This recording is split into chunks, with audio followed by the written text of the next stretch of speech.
Good morning students, welcome to my online study channel the Education planet.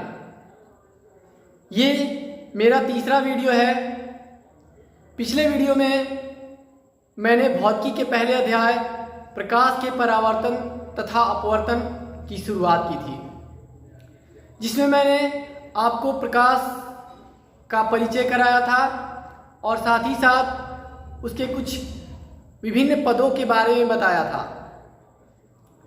तो आज मैं आपको प्रकाश की सबसे महत्वपूर्ण घटना प्रकाश के परावर्तन के बारे में बताऊंगा। तो शुरू करते हैं आज का ये वीडियो। तो आपके मन में ये विचार जरूर आ रहा होगा कि प्रकाश का परावर्तन क्या है। तो प्रकाश का परावर्तन वास्तव में एक घटना है जिसमें प्रकाशीय किरण किसी सतह से टकराकर दूसरी दिशा में परावर्तित हो जाती है। तो हम इसे इस प्रकार से परिभाषित करेंगे। प्रकाशीय किरणों का किसी सतह से टकराकर वापस अपने माध्यम में लौट आने की क्रिया को ही प्रकाश का परावर्तन कहते हैं। प्रकाशीय किरणों का किसी सतह से टकराकर वापस अपने माध्यम में लौट आने की क्रिया को ही प्रकाश का परावर्तन कहते हैं। जैसा कि मैंने आपको व्हाइट बोर्ड पर एक डायग्राम बनाकर दिखाया है, ये एक दर्पण है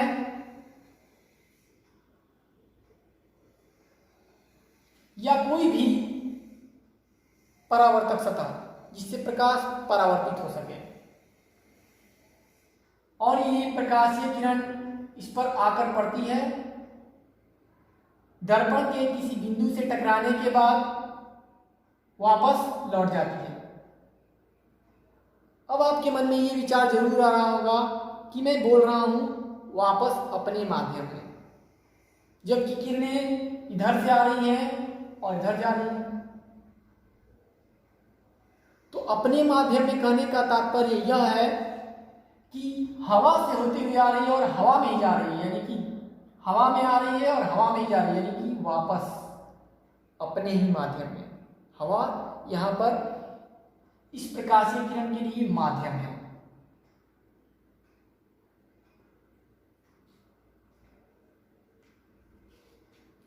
तो इस तरह हम कह सकते हैं कि प्रकाशीय किरणों का किसी सतह से टकराकर वापस अपने माध्यम में लौट जाने की क्रिया अथवा घटना को ही प्रकाश का परावर्तन कहते हैं।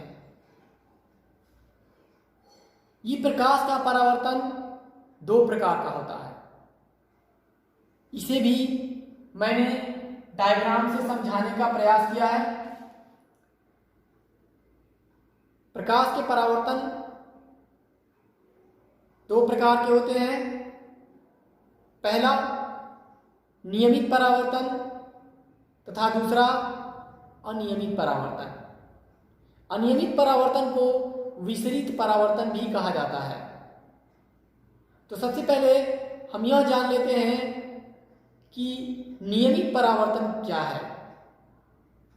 तो जब प्रकाशीय किरणें किसी चिकनी सतह से टकराती हैं और वापस अपने माध्यम में लौट जाती हैं,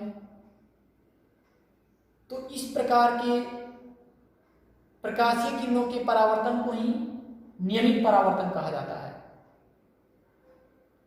तथा अनियमित अथवा विसरित परावर्तन में प्रकाशीय किरणें किसी खुरदरी सतह से टकराती है और वापस अपने माध्यम में लौटती जरूर है, परंतु ये टकरा कर जाने के बाद टकरा कर जाने वाली किरणें टकरा कर जाने के बाद परावर्तित किरणें परस्पर समानांतर नहीं होती, क्योंकि ये खुरदरी सतह पर टकराती है और जिसके कारण ये विभिन्न कोण बनाते हुए भिन्न भिन्न दिशाओं में परावर्तित हो जाती है। तो इस तरह अब आप जरूर समझ गए होंगे कि नियमित परावर्तन एवं अनियमित परावर्तन किसे कहते हैं। तो अब बारी आती है प्रकाश के परावर्तन के नियम की। अर्थात प्रकाश परावर्तित होता है, ये हम सभी लोग जान चुके हैं, लेकिन ये परावर्तन जो है एक नियम के तहत होता है और उसी नियम को प्रकाश के परावर्तन का नियम कहा जाता है। तो प्रकाश का परावर्तन जान लेने के बाद अब मैं आपको बताऊंगा प्रकाश के परावर्तन के नियम के बारे में। तो सबसे पहले मैं आपको ये बता दूं कि प्रकाश के परावर्तन का नियम क्या है। वास्तव में प्रकाश कुछ नियमों का पालन करते हुए किसी सतह से टकराकर वापस अपने माध्यम में लौटता है। उन नियमों को ही प्रकाश के परावर्तन का नियम कहते हैं।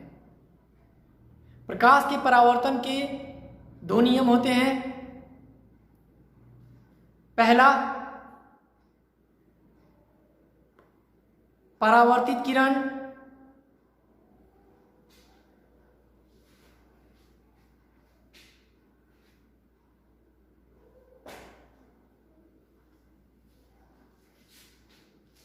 प्रकाश के परावर्तन के दो नियम होते हैं। पहला, आपतित किरण, परावर्तित किरण तथा आपतन बिंदु पर खींचा गया अभिलंब तीनों एक ही बिंदु पर स्थित होते हैं। तथा दूसरा, आपतन कोण एवं परावर्तन कोण सदैव बराबर होते हैं।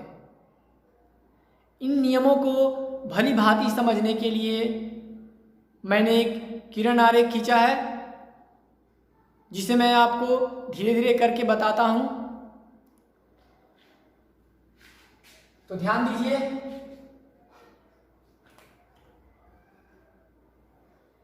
ये एक समतल दर्पण है, जिसके ऊपर का भाग प्रकाशीय किरणों को परावर्तित करता है। इस पर एक तिरछी प्रकाशीय किरण आपतित होती है, इसीलिए इसे आपतित किरण कहते हैं। और दर्पण के जिस बिंदु पर ये किरण आपतित होती है, उस बिंदु को ही हम आपतन बिंदु कहते हैं। तो इस आपतन बिंदु से टकराकर ये किरण वापस अपने माध्यम में लौट जाती है, परावर्तित हो जाती है, इसलिए इसे परावर्तित किरण कहते हैं। अब इस आपतन बिंदु पर एक 90 डिग्री का कोण बना दिया गया, जिसे अभिलंब कहा जाता है। अभिलंब खींचने के बाद हम पाते हैं कि अभिलंब और आपतित किरण के बीच एक कोण बनता है, जिसे हम आपतन कोण कहते हैं। इंग्लिश में इसे इंसिडेंस एंगल कहा जाता है और इसे आई से सूचित किया जाता है। और इसी प्रकार परावर्तित किरण और अभिलंब के बीच भी एक कोण का निर्माण होता है, जिसे परावर्तन कोण इंग्लिश में रिफ्लेक्ट एंगल कहते हैं और इसे आर से सूचित किया जाता है, जैसा कि मैंने दर्शाया है। तो ये दो कोण बने और ये दोनों कोण सदैव बराबर होते हैं। इस प्रकार ये आपके प्रकाश के परावर्तन का दूसरा नियम है। तो यदि आप लोग इस किरण आरेख को समझ जाते हैं तो आपको इन नियमों को याद नहीं करना पड़ेगा, क्योंकि इसी को देखकर ये नियम लिखे गए हैं कि आपतित किरण, परावर्तित किरण और आपतन बिंदु पर खींचा गया अभिलंब तीनों एक ही बिंदु पर स्थित होते हैं या एक ही तल में स्थित होते हैं। इसी प्रकार आपतन कोण एवं परावर्तन कोण सदैव बराबर होते हैं, अर्थात एंगल I = एंगल R। इस प्रकार आपने देखा कि किस तरह प्रकाश किसी सतह से टकराकर परावर्तित होता है, जिसे प्रकाश के परावर्तन का नियम कहा जाता है। तो इस तरह आप लोगों ने प्रकाश का परावर्तन एवं प्रकाश के परावर्तन के नियमों को जान लिया। तो प्रकाश का परावर्तन तथा इसके नियमों को जान लेने के बाद अब बात करते हैं प्रतिबिंब की। प्रतिबिंब जिसे इंग्लिश में इमेज कहा जाता है। तो ये इमेज क्या होता है?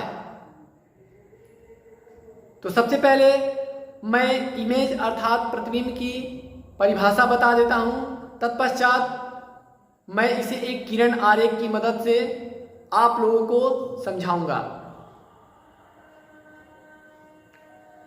तो किसी बिंदु स्रोत से आती हुई प्रकाशीय किरणें दर्पण से परावर्तन के बाद जिस बिंदु पर मिलती है अथवा मिलती हुई प्रतीत होती है, उस बिंदु को ही उस बिंदु स्रोत के लिए प्रतिबिंब कहा जाता है। तो प्रतिबिंब के इस परिभाषा के माध्यम से शायद आप प्रतिबिंब के बारे में ठीक ढंग से समझ नहीं पाए होंगे। तो चलिए मैं आपको एक किरण आरेख की मदद से प्रतिबिंब के बारे में समझाता हूं। तो सबसे पहले हम देखते हैं कि ये एक समतल दर्पण है जिसका एक भाग कलई किया गया है और दूसरा भाग प्रकाशीय किरणों को परावर्तित करता है। अब इस दर्पण के मध्य से मैंने एक सरल रेखा खींच दिया है जिसे कि मुख्य अक्ष कहा जाता है। किसी भी प्रकार के दर्पण अथवा प्रतिबिंब के लिए किरण आरेख खींचने पर मुख्य अक्ष का बहुत बड़ा महत्व होता है, जिसे हम आगे के टॉपिक में जानेंगे। अभी फिलहाल हम आगे बढ़ते हैं। तो मुख्य अक्ष के एक सिरे पर मैंने एक वस्तु रख दी है। अब हम देखते हैं कि इस वस्तु से दो किरणें निकलती है जो दर्पण पर आपतित होती हैं, दो भिन्न भिन्न बिंदुओं पर। तो पहली किरण दर्पण पर लंबवत आपतित होती है, जबकि दूसरी किरण दर्पण के मध्य बिंदु पर आपतित होती है।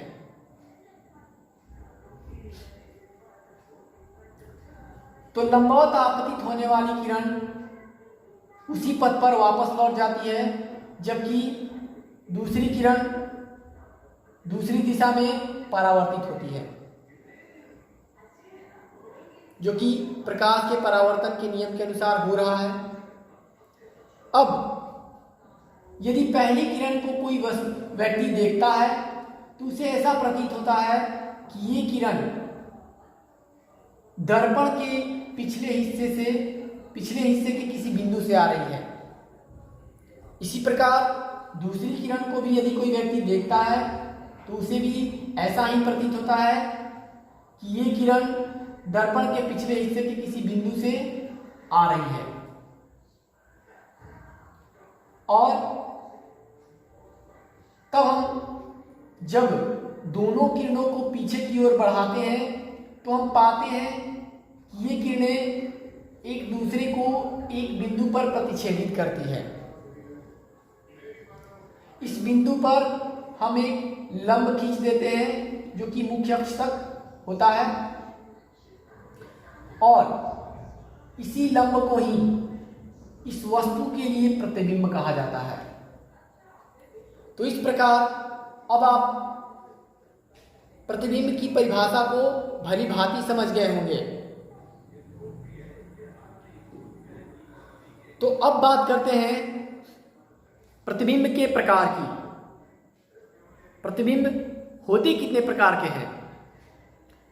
तो मैं बता दूं आपको कि प्रतिबिंब वास्तव में दो प्रकार के होते हैं। पहला वास्तविक प्रतिबिंब तथा दूसरा काल्पनिक प्रतिबिंब। अब ये वास्तविक प्रतिबिंब क्या है? तो वास्तविक प्रतिबिंब के बारे में विस्तृत रूप से जानने के लिए हमें आगे के टॉपिक्स को समझना पड़ेगा।